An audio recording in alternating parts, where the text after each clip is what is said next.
kamera ya, meskipun modenya udah on.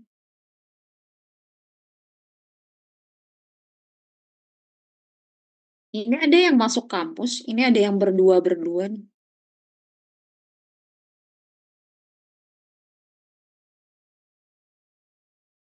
Mmm, wait, totalnya 30 berarti kalau minus saya mungkin sekitar berapa nih? Oh, ada yang 3. Ini kalian pada masuk kampus apa gimana? Kok ada yang kayak di kampus? Lagi di kampus, Bu. Rajin sekali tanggal merah ya? Ini nggak ada yang keberatan kan ya saya ngasih kelas di saat tanggal merah? Soalnya kalau nggak ngisi nanti jadwalnya susah, sementara kan UASnya udah deket ya. Jadi mengejar keterlambatan nanti susah. Saya izin share print screen dulu ya, saya mau absen, lihat absennya. Ini yang nggak ada, oh ini full ya orangnya? Oke, wait.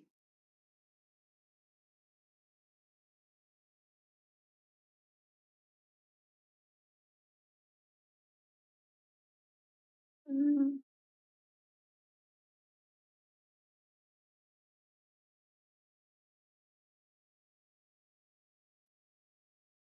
ini aja. Kelihatan nggak kalau saya share screen jadi gede gitu slideshow? Kelihatan, Bu. Kelihatan, Bu. Kan ya, karena kita sudah terlambat 10 menit, jadi saya mulai aja, takutnya nanti kelamaan ya. Sebentar, apa lagi? Oke, terima kasih banyak ya, ini totalnya mungkin lebih dari 21 ya, saya tadi tidak menghitung dengan jelas ya. Jadi kemarin itu terkait dengan eksplorasi non-konvensional. Nah, dari sekian banyak eksplorasi sumber daya, sumber energi non-konvensional, ini saya mencoba mengambil salah satu di antaranya ya. Nanti sangat banyak banget ya yang masih bisa dieksplorasi oleh teman-teman semua ya. Suaranya jelas nggak ini? Jangan-jangan nanti saya podcast sendirian ini. Oh. Oke, topiknya ini terkait dengan eksplorasi gas hidrat.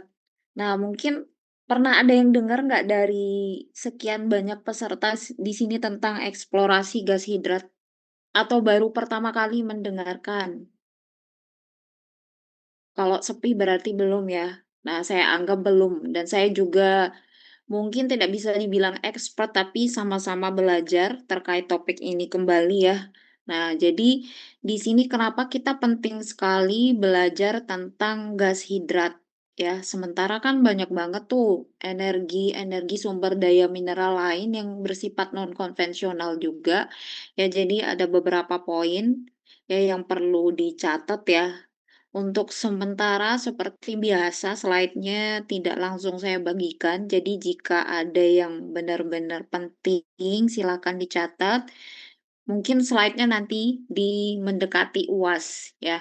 Nah jadi pertama itu pentingnya kenapa gas hidrat itu harus kita bahas adalah pertama, energi alternatif yang masif ya. Jadi sumber daya non konvensional yang berupa gas hidrat ini volumenya bukan sekedar volume, tapi jumlah keterdapatannya itu sangat besar sekali ya dibandingkan dengan energi sumber daya konvensional pada umumnya. Misalkan seperti minyak dan gas bumi. Nah, jadi cadangan gas hidrat itu di sini secara global ya sebenarnya bisa dikatakan itu hampir mencapai 2 kali lipat lebih besar dibandingkan dengan total cadangan bahan bakar fosil yang ada.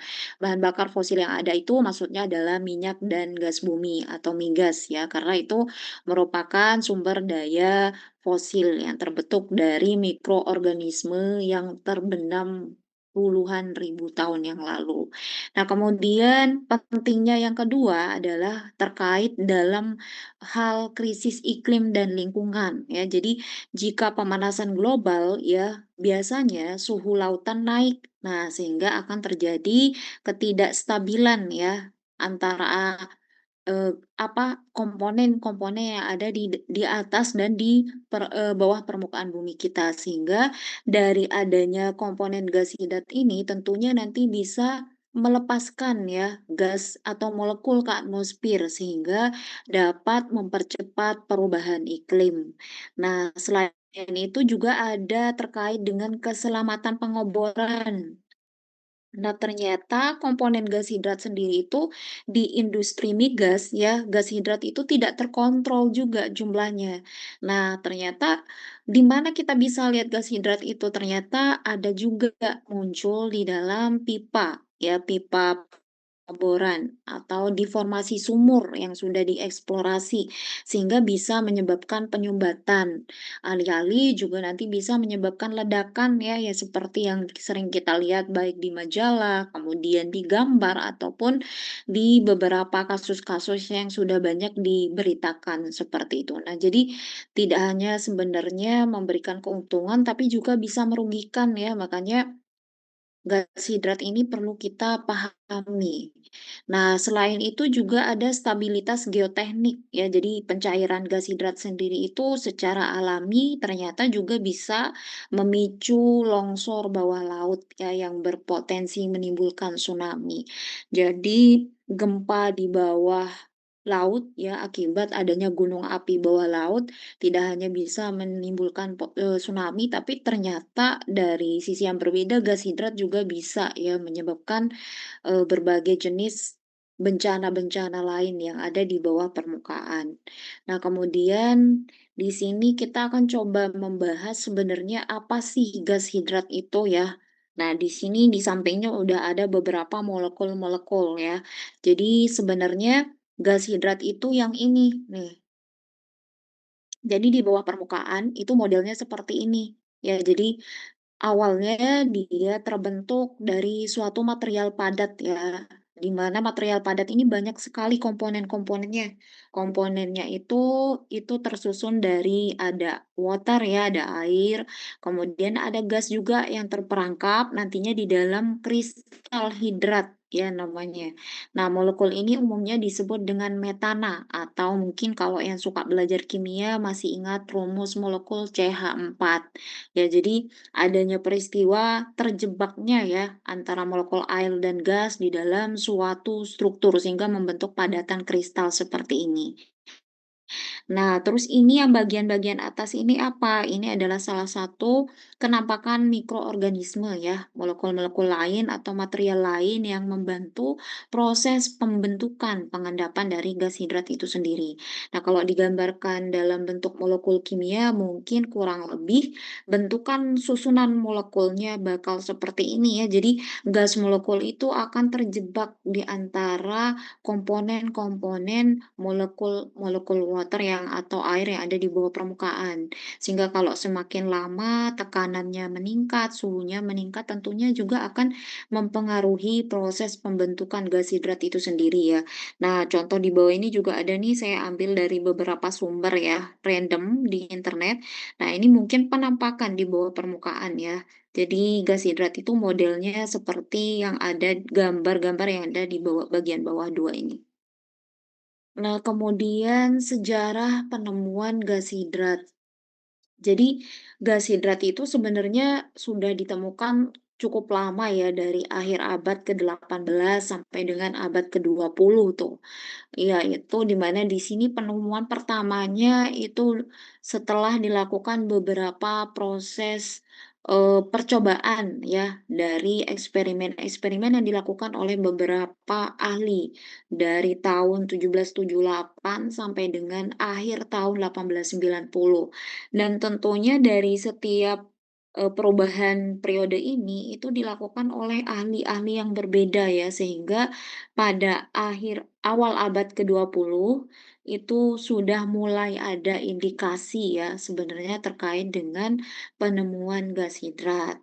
Nah, namun pada tahun 1930-an ya, itu oleh peneliti selanjutnya itu ternyata memperluas penggunaan daripada gas alam yang tadinya sudah diidentifikasi pada awal abad ke-20. Nah, khususnya mungkin yang lebih intens itu di bagian Amerika Serikat ya. Nah, di sini ternyata ditemukan ketika ada proses eksplorasi ya, khususnya di area Amerika, itu ditemukan ada sumbatan ya di dalam pipa eksplorasi atau eksploitasi yang mereka gunakan, yaitu tersumbatnya oleh adanya molekul gas hidrat itu sendiri. Nah, kemudian fase yang terbaru mungkin itu adalah sampai sekarang ya di era modern, itu berawal dari tahun 1960-an ya sampai dengan era modern saat ini. Tentunya di sini juga menjadi sebuah keberlanjutan ya dari akhir 1960-an sampai dengan sekarang, di mana juga dilakukan berbagai jenis prediksi ya untuk membuktikan keberadaan endapan gas hidrat yang sudah mulai bermunculan. Nah, ternyata sekarang di era modern ya, khususnya saat ini, gas hidrat atau metana tadi itu sering dijuluki sebagai burning ice atau es yang bisa terbakar ya. Nah, diestimasi menyimpan karbon organik atau cadangan gas alam yang jumlahnya jauh lebih besar dibandingkan dengan energi bahan bakar fosil konvensional. Ya, jadi kalau kita bayang-bayangkan nih ya, ternyata gas hidrat kita ini sangat banyak ya kalau tersebar di seluruh dunia ya, tapi kenapa kok malah tidak lebih banyak dieksplorasi secara masif dibandingkan dengan energi bahan bakar fosil konvensional seperti migas maupun batu bara.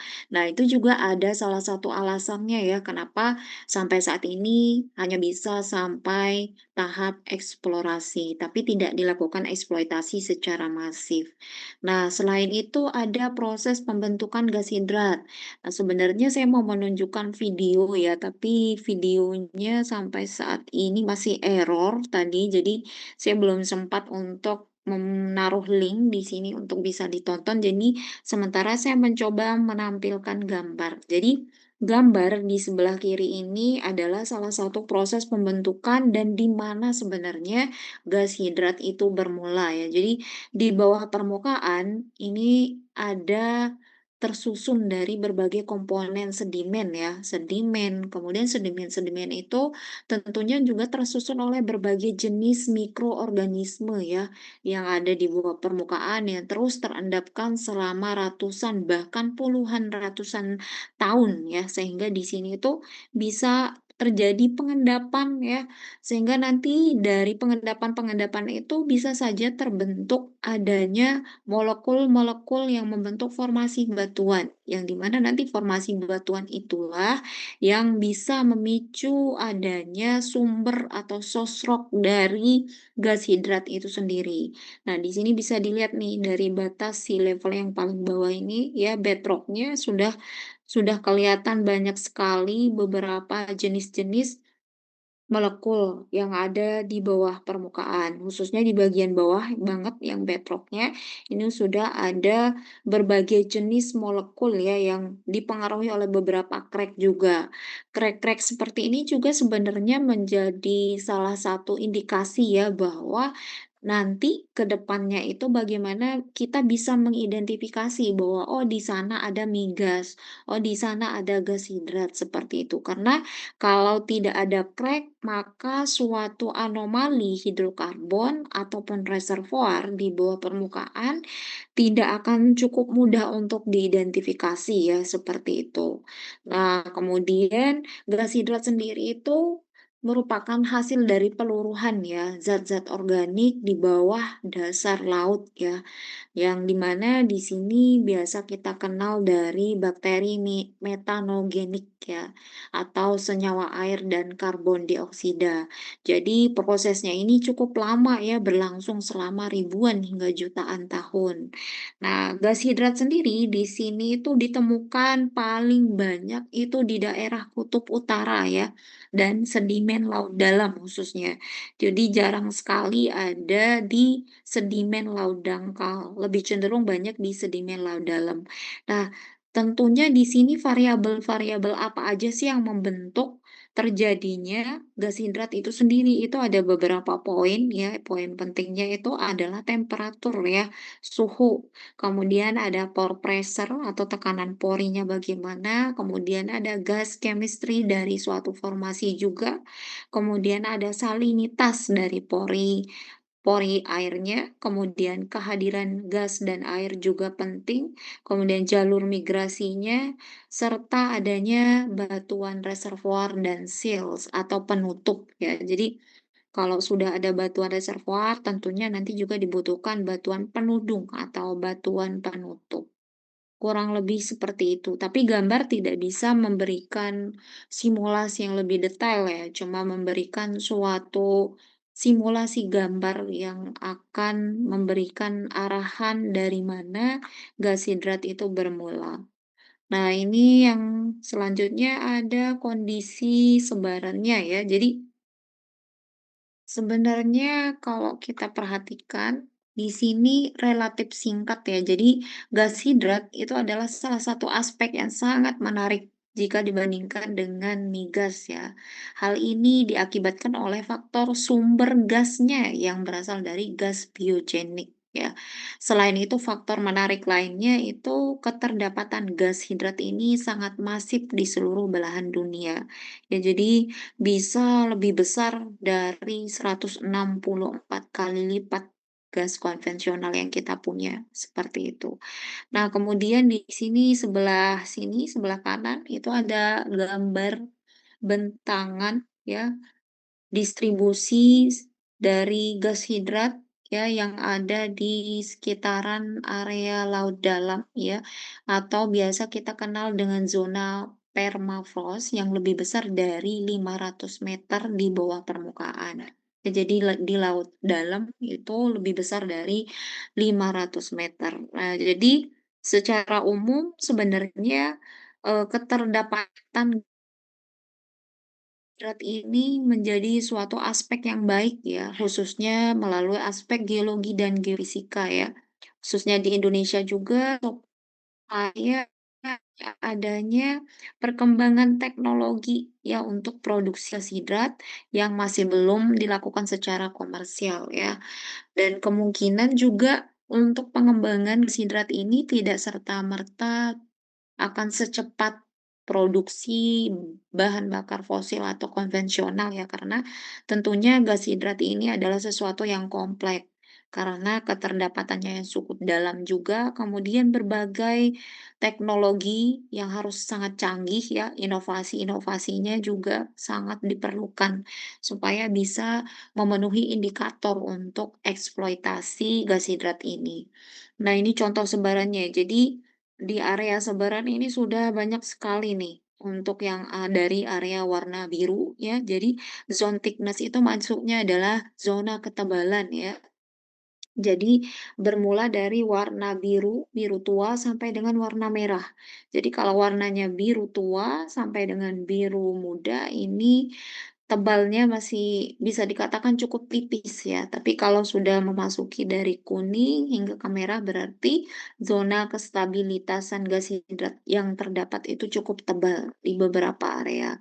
Dan ini baru di daratan negara-negara yang memang sudah masif memiliki gas gas hidrat tadi.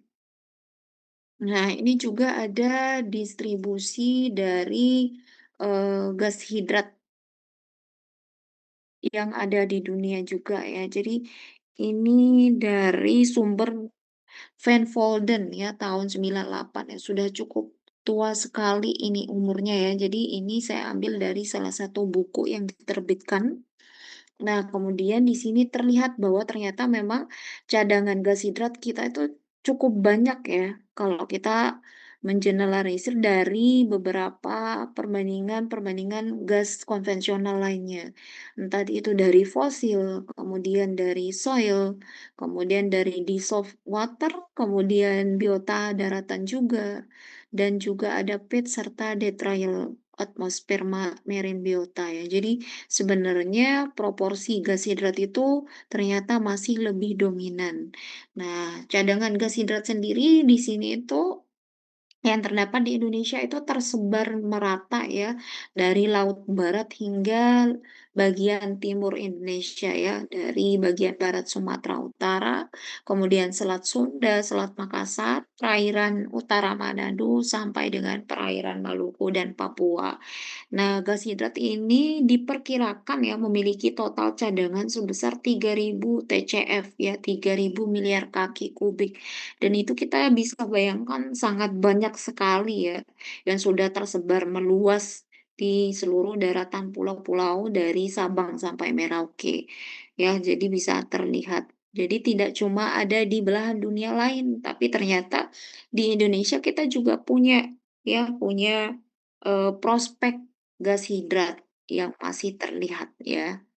Kemudian ini ada distribution of discover gas hidrat deposit. Jadi ada beberapa yang dimana depositnya ya sudah ada yang produksi, kemudian ada yang masih disurvei, dan ada juga yang sementara dianalisis menggunakan core ya. Ini adalah warna-warnanya sudah kelihatan nih. Kalau kuning berarti sudah melalui survei seismik. Kalau sudah warna merah yang bundar itu artinya sudah dibor karena sudah menghasilkan by core ya. Jadi ada drillingnya. Kemudian yang sudah produksi itu yang berbentuk kotak warna merah ya. Jadi ada di beberapa tempat yang sudah diproduksi. Tapi ini ada di belahan negara lain ya. Itu ada di Kanada dan ada di Rusia serta area Jepang ya, Jepang, kemudian Rusia dan Kanada. Nah, untuk di Indonesia sendiri kita masih belum punya ya. Jadi di sini sudah tertulis jelas ya, ada keterangan bahwa BSR stand for the deposit located by seismic refraction. Ya, berarti sudah ada melalui beberapa tahapan survei seismik ya untuk mengidentifikasi keberadaan dari deposit gas hidrat itu sendiri. Nah, sedangkan by core refers to the area where the presence of natural gas hydrates has been confirmed. Jadi sudah ada beberapa juga area yang warna merah bundar yang sudah diambil core samplingnya ya untuk diketahui apakah bahwa benar di situ ada kemunculan dari natural gas hidrat. Sementara yang produksi itu memang benar sudah ada natural gas hydrated yang sudah berhasil diekstraksi ya. Nah, di sini juga bisa kelihatan nih dari beberapa benua ya, benua kemudian samudranya cukup luas nih. Tapi mungkin lebih banyak ini terdapat di area-area yang memang sudah warna merah ya, yang sudah disimpulkan berarti gas hidrat invert. Kalau gas hidrat invert itu berarti gas hidrat yang memang sudah ada, sudah bisa dieksploitasi. Sementara kalau gas hidrat recover itu berarti masih belum ya. Jadi masih belum ditentukan secara spesifik. Nah, jadi ini kalau kita lihat cukup banyak ya, banyak sekali. Jadi keterdapatan gas hidrat ternyata tidak hanya akan ada di area laut, tapi bisa juga di area-area daratan ya. Nah, di sini lingkungan pengendapan gas hidrat. Nah, ini ada di area dua jenis area. Jadi ya, gas hidrat itu banyak terdapat di alam ya, di daerah kutub utara khususnya dan juga pada area sedimen laut seperti yang sudah saya sebutkan sebelumnya ya. Tentunya atas dasar beberapa kombinasi ya, itu temperaturnya, kemudian pori-pori batuannya, kemudian di sini juga ada tambahan baru ya sifat kimia gasnya, kemudian salinitas air dan porinya juga, kemudian jalur migrasinya serta batuan reservoir pembentuk gas hidrat itu sendiri.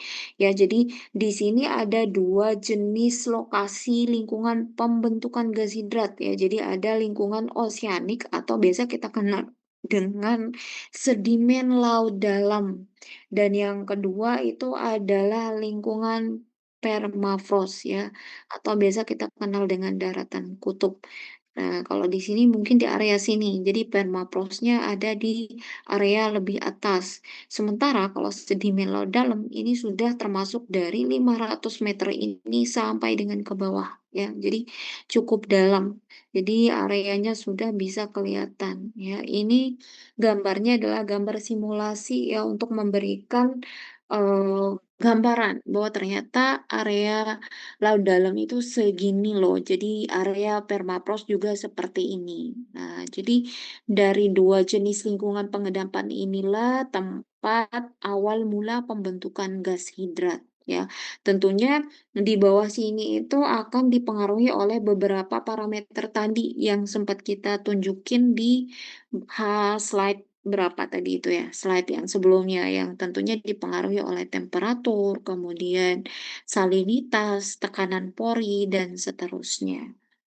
Nah, kemudian ini ada sistem petroleum gas hidrat. Nah, jadi sebenarnya apakah sama sistem petroleum gas hidrat dengan migas? Nah, itu adalah salah satu juga yang mungkin kita perlu pahami juga ya, yang namanya sumber hidrokarbon yang ada di bawah permukaan pada umumnya memang memiliki komponen sistem petroleum yang hampir mirip ya. Nah, cuma mungkin perbedaannya itu adalah di komponen pembentukannya dan komponen apa yang mempengaruhi pembentukannya. Mungkin hanya di bagian itu ya. Nah, di sini khususnya untuk sistem gas hidrat sendiri, di sini terbentuk pada kedalaman tertentu ya yang sudah diperhatikan tadi di gambar itu ada zona laut dalam sama zona permafrost.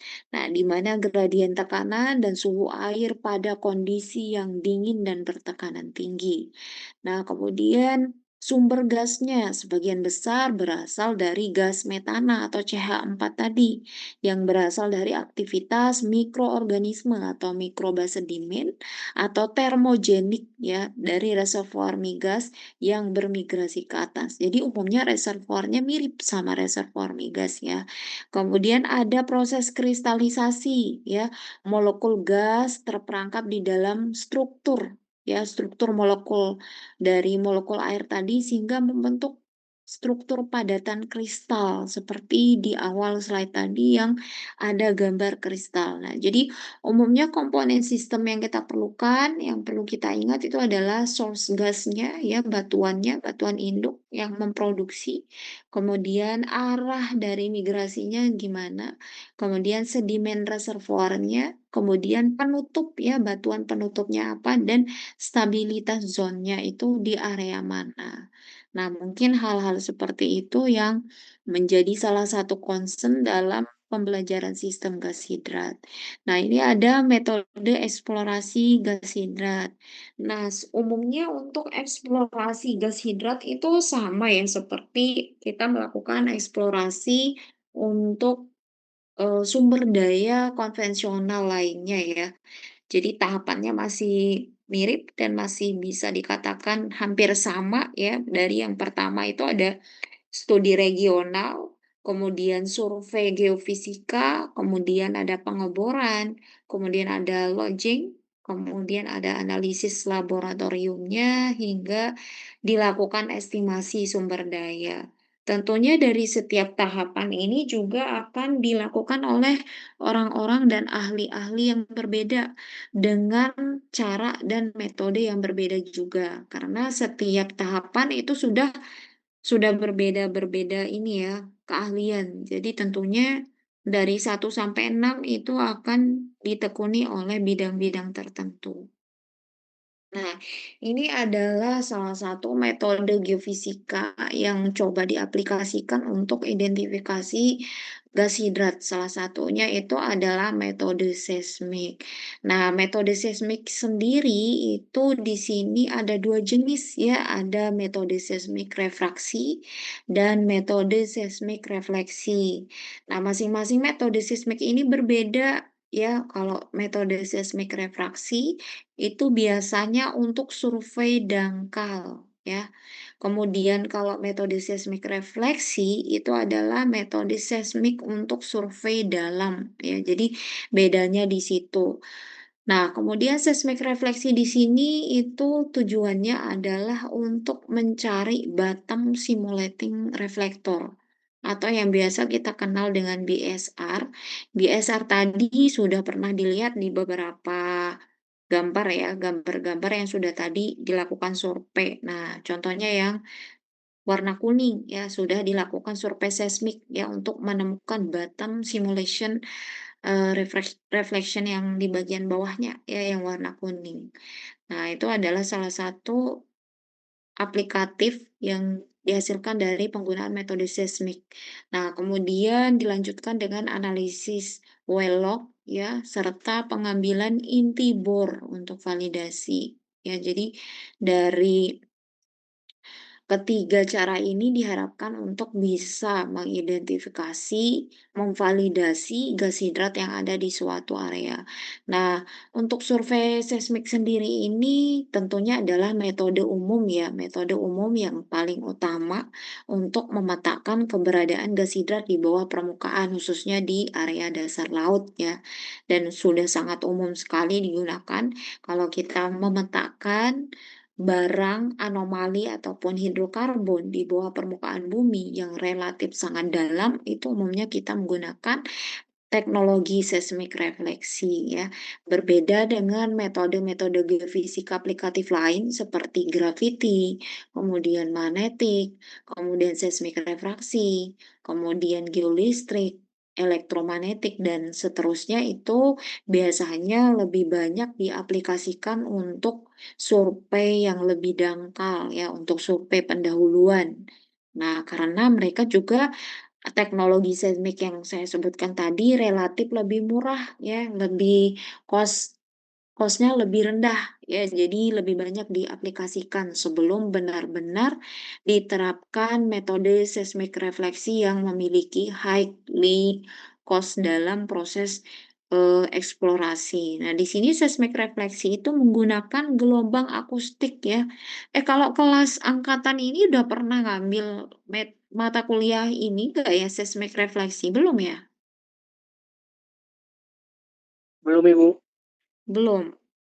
Oh iya, jadi seismik refleksi itu mungkin nggak dalam ya, tapi ini pengenalan aja. Jadi menggunakan gelombang akustik untuk memetakan struktur bawah permukaan. Nah, jadi keberadaan gas hidrat seringkali ditandai oleh refleksi seismik anomali yang disebut dengan BSR tadi. Jadi kalau BSR ini udah kelihatan, efek adanya penembakan apa sinyal seismik refleksi, maka kemungkinan ada indikasi gas hidrat ya.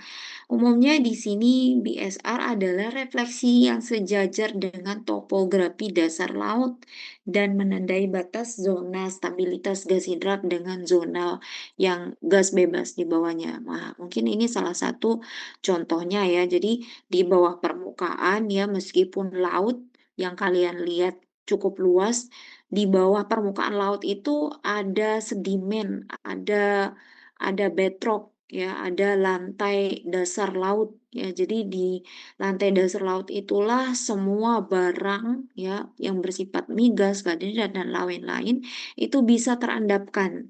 Nah, jadi dengan teknologi seismik refleksi itu akan ditembakkan sinyal seismik sehingga nanti akan memantulkan sinyal ke batas lapisan, setiap batas lapisan batuan. Baru bisa teridentifikasi anomali hidrokarbon yang kita cari. Tentunya dengan apa kita mengidentifikasi? Tentunya dengan akustik impedan. Jadi nanti kalau belajar seismik refleksi akan dikenal adanya seismik refleksi dan akustik impedan. Nah, itu adalah salah satu parameter fisik untuk menandai adanya hidrokarbon ya, hidrokarbon yang dicari. Nah, ini bottom simulating reflector atau BSR ya. Jadi umumnya reflektor seismik yang menyerupai dasar laut itu ada di bawah permukaan ya. Nah, karena reflektor seismik di bawah dasar laut itu cenderung cukup sulit untuk diidentifikasi, maka dari sini perlu diterapkan itu tadi, survei menggunakan BSR tadi. Kemudian menandakan batas zona stabil hidrat ya. Jadi di sini Setelah dilakukan survei seismik refleksi, untuk menemukan bottom simulating-nya ini baru bisa ditentukan sebenarnya zona stabil hidratnya itu sampai mana sih. Nah, kemudian indikator apa yang bisa digunakan untuk menentukan keberadaan zona gas hidrat. Nah, ini adalah salah satu contoh penampang data seismik di bawah permukaan laut ya. Jadi ini adalah data seismik marine namanya ya. Nah, jadi di sini itu adalah hasil dari penembakan atau aplikasi seismik refleksi.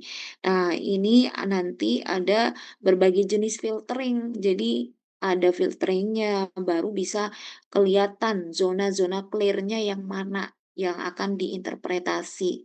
Nah, di sini kelihatan nih, ketika sudah diinterpretasi oleh interpreter ya, oleh geofisikis, kelihatan bahwa di sini di bawah permukaan, khususnya di batas dari eh, ini topografi bawah permukaan lautnya, ini kelihatan kelihatan jelas ada bottom simulating simulating reflektornya yang ditandai oleh ada high amplitude reflection ya. Jadi dari sini nih ya, berbentuk seperti anticline ini. Ini merupakan high amplitude reflection ya. Nah, di sini juga kemungkinan ditandai adanya prospek ya pada reservoir yang ada di area anticline ini. Sehingga kok bisa tiba-tiba ada anomali.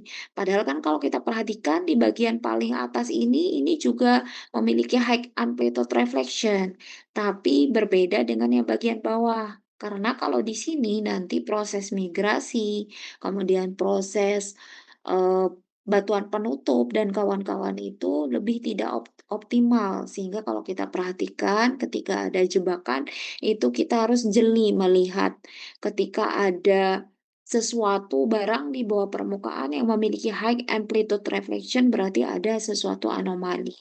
Dan perlu diingat ya ketika kedalaman suatu penampang semakin bertambah, two-way travel time-nya semakin tinggi ke bawah permukaan, dan ternyata frekuensinya malah semakin kelihatan, itu artinya ada barang sesuatu yang kita cari ya. Seharusnya kan semakin bawah permukaan itu berarti kan frekuensi sinyal kita sudah semakin rendah, tapi ini malah sebaliknya. Nah, kemudian ini ada lodging dan pengeboran ya. Jadi setelah zona target PSR tadi sudah diketahui melalui survei seismik, tentunya pemboran perlu dilakukan ya untuk mengkonfirmasi dari hasil-hasil yang sudah dihasilkan melalui teknologi seismik. Nah, misalnya melalui pengambilan inti atau coring ya, biasanya kayak yang video kemarin. Jadi coringnya itu menggunakan pipa ya, jadi digunakan lodging dulu untuk mengambil sampel fisik batuan dan hidrat yang terkandung di bawah permukaan, yang dibawa naik ke atas permukaan, kemudian dilakukan penelitian sampelnya di lab. Nah, tentunya di lab juga nanti akan berperan orang-orang teknik kimia ya. Nah, kemudian ada logging geofisika. Jadi, di sini menurunkan alat sensor ke dalam lubang bor. Jadi, kalau lubang bor sudah dilakukan coring tadi, diturunkan kembali alat sensor. Tentunya untuk mengukur sifat fisik batuan secara langsung yang ada di bawah permukaan ya. Jadi, di lubang bor itu dikenakan sensor. Tujuannya apa? Supaya beberapa parameter ini, khususnya 4 parameter yang sangat menentukan sekali ya, di bawah permukaan itu ada resistivity log ya, kemudian ada sonic log, kemudian ada density log, dan ada neutron log. Jadi semua jenis log yang ini ya, sensor ini itu memiliki peran masing-masing tentunya untuk mendeteksi setiap parameter ya yang ada di bawah permukaan supaya bisa ketahuan apakah ada indikasi gas hidrat atau tidak. Nah, indikasi gas hidrat diketahui dari apa? Setelah menggunakan 4 sensor ini yaitu ditandai dengan adanya resistivitas tinggi. Ya, jadi kalau resistivitas tinggi pasti ada indikasi hidrat. Kemudian disertai juga dengan kecepatan gelombang yang tinggi ya. Jadi kecepatan gelombangnya tinggi itu juga bisa mempengaruhi ada indikasi hidrat. Dan kemudian yang terakhir adalah porositas batuan yang rendah. Ya, jadi kalau pornya rendah berarti ada indikasi keterdapatan hidrokarbon hidrat ya seperti itu. Nah, ini kalau dari sisi logging dan pengeboran. Nah, kemudian apa aja sih sebenarnya tantangan dan risiko ya. Jadi, kita selain mempelajari beberapa prospek, keuntungan, dan beberapa tadi terkait dengan hal-hal yang bisa terjadi juga, kita juga perlu memahami tantangan dan risiko yang ada ke depannya ya. Jadi, terkait dengan stabilitas tekanan dan suhu, itu gas hidrat hanya terbentuk dan stabil pada tekanan yang sangat tinggi ya dan suhu yang sangat rendah. Jadi untuk menjaga stabilan ini selama proses ekstraksi di laut ya memerlukan rekayasa teknologi yang rumit dan biaya operasional yang mahal ya. Nah, itu adalah salah satu tantangannya. Sementara kalau dari segi risiko, kita bisa memperhatikannya dari sisi geoteknik.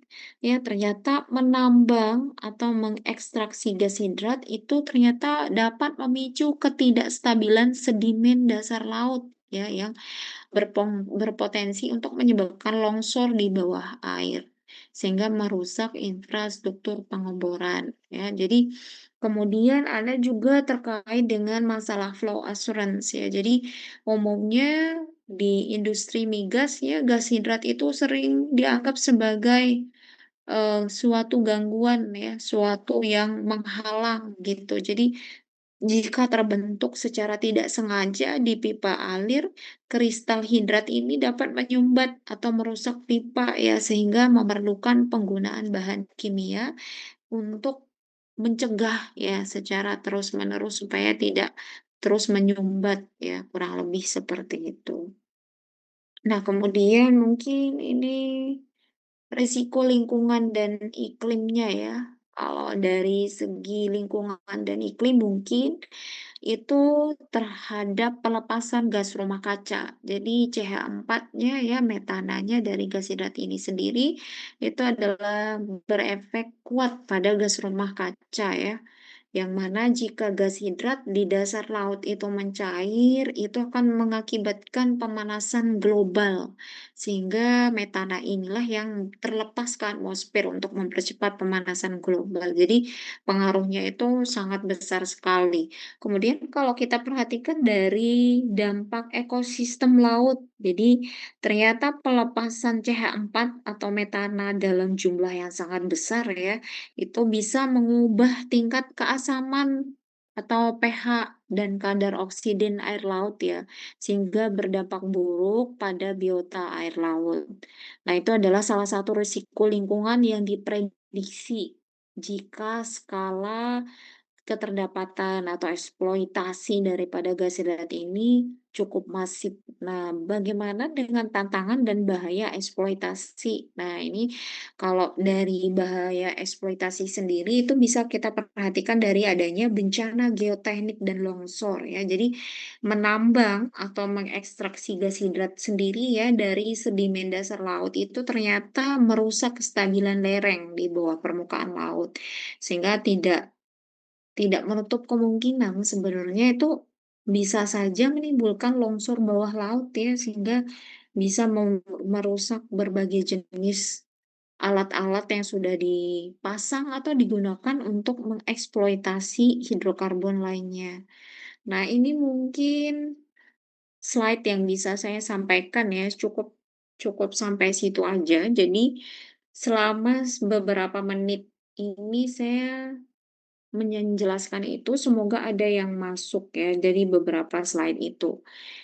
Dari sini ada yang mau bertanya dulu nggak sebelum saya menjelaskan di next selanjutnya? Di pertemuan terakhir dengan saya tuh hari hari Senin yang akan datang ya di tanggal kalau nggak salah mungkin tanggal 8. Ada yang mau bertanya atau ada yang mau menyampaikan masukan setelah banyak membaca?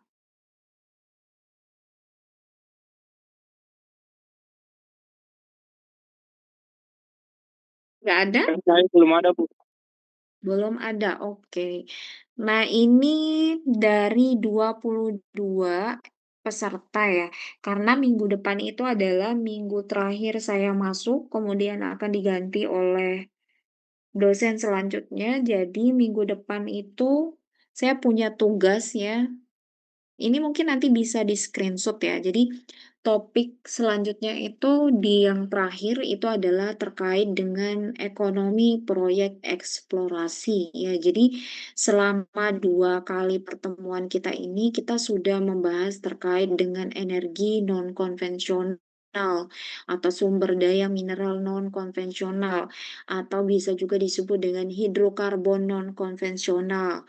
Nah, jadi 30 peserta kelas yang kita punya di kelas ini ya, bisa didistribusi ya, mungkin nanti dari ketua kelasnya, atau bisa juga dibikin mungkin bikin slot ya, jadi bisa kelihatan yang ini kelompok mana, jadi bisa terdistribusi dengan baik ya harapannya supaya tidak ada kelompok-kelompok yang menyasar teman sendiri ya. Jadi bikin dari 30 peserta menjadi 5 kelompok. Jadi ada 5 kelompok yang nanti isinya ada 6 orang ya.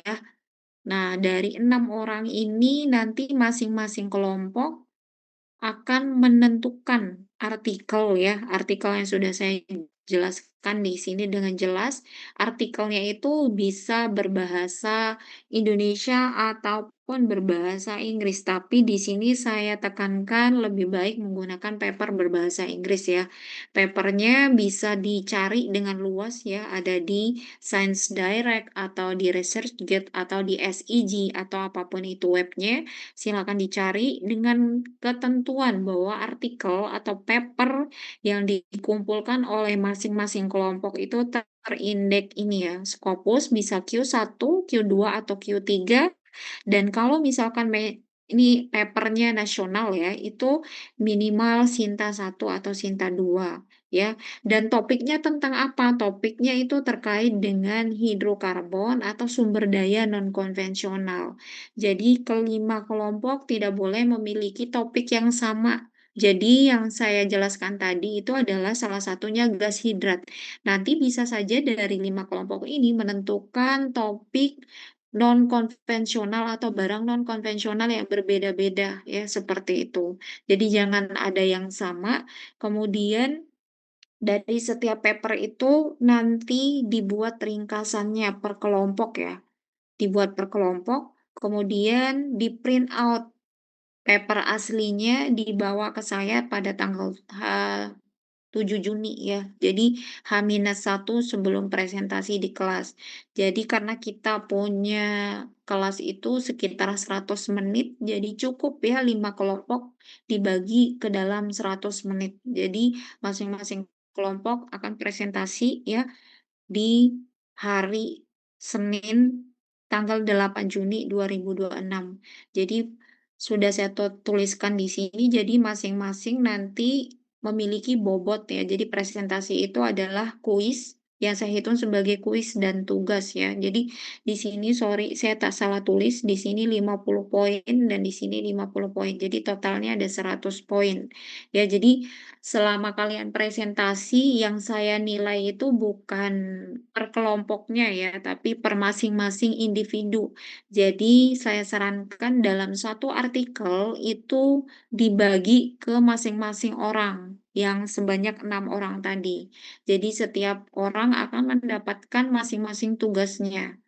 Dan ini nggak bisa saya pukul rata, satu kelompok itu kalau bagus, nilainya bagus semua, nggak bisa gitu ya. Jadi nanti juga yang kelihatan itu per satu. Jadi kuisnya ini akan dilakukan ketika presentasi. Jadi yang ditanya tuh per satu orang ya, bukan per kelompok. Jadi tambahan juga jika ada kelompok lain yang mau bertanya terhadap kelompok lainnya, itu dipersilahkan dengan poin yang didapatkan juga sama, seperti itu. Jelas sampai sini ada yang mau bertanya?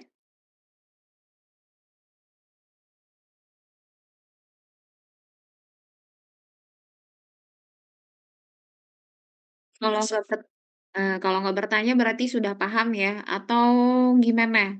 Nanti kelompoknya yang bagi siapa? Ketua kelasnya? Ya Ibu, mungkin saya Ibu. Iya Ibu.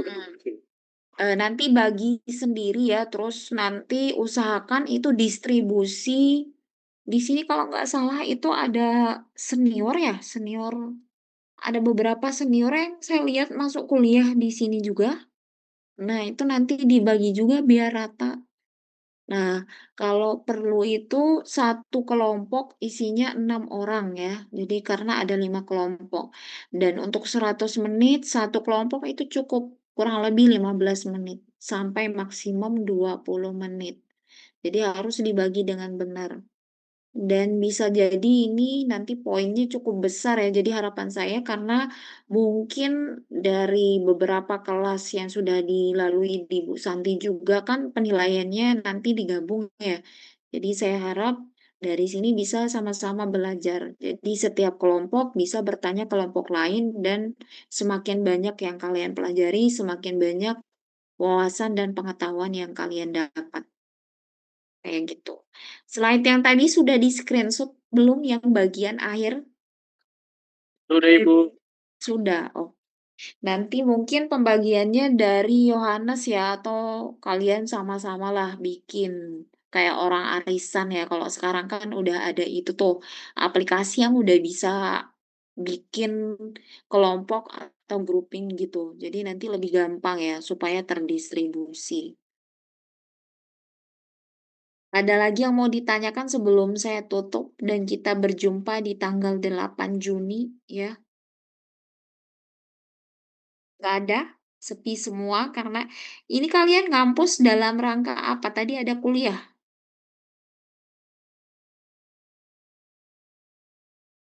Ada rapat himpunan Bu. Mhm. Oke. Kita yang HMPS aja Bu, ada rapat. Oke, menarik menarik. HMPS-nya dikembangkan ya. HMPS-nya kalau kalau masukan dari saya, HMPS itu adalah himpunan apa sih HMPS? Himpunan Mahasiswa Program Studi ya? Iya Ibu. Mhm. Himpunan mahasiswa program studi ini sudah meliputi teknik geofisika semua berarti?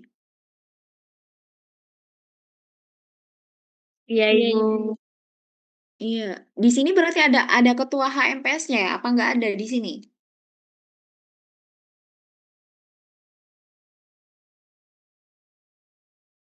Tidak ada Ibu. Oh, nggak ada. Berarti angkatan di atas kalian ya. Berarti kalian masih menjadi anggota HMPS. Iya Ibu. Oke. Nanti ke depannya mungkin lebih berkembang ya. Jadi kalau HMPS itu bisa diadakan kegiatan-kegiatan menarik ya, bisa dari Zoom, webinar. Itu kalian bisa ngundang berbagai tenaga ahli industri ya supaya tidak hanya berkedok di lapangan aja, tapi kalian bisa nanti belajar software, software A, software B dan lain-lain ya. Mungkin itu ya. Dan output dari kuliah geofisika eksplorasi sendiri sebenarnya itu adalah global ya. Jadi kalian di semester ini bisa paham ada metode apa aja sih sebenarnya yang ada gitu. Setelah kalian belajar geofisika eksplorasi. Nah, nanti dari sanalah kalian bisa bermula. Ya, saya mungkin lebih condong ke area ini, ke area ini. Nah, di semester lanjutannya baru kalian menemukan, mengambil, menawar mata kuliah yang lebih spesifik ya. Dari spesifik itulah kalian lebih mengkaji untuk ke semester selanjutnya. Seperti itu. Kalau tidak ada yang mau ditanyakan, kita cukupkan sampai di sini. Iya Ibu. Oke, sampai sampai jumpa tanggal 8 dan saya terima papernya itu yang sudah di print out ya, satu aja. Jadi ada 5 paper dari 5 kelompok itu dikumpulkan tanggal 7 ya. Jangan lupa tanggal 7. Kalau nggak ada yang ngumpulin atau salah satu kelompok nggak ngampulin berarti itu resiko sendiri ya. Udah sampai sini saya tutup. Terima kasih banyak atas perhatiannya dan ini hari libur tapi saya pakai kuliah nggak apa-apa. apa ya. Jadi terima kasih banyak, saya tutup. Assalamualaikum, selamat sore, sampai jumpa. Terima kasih banyak.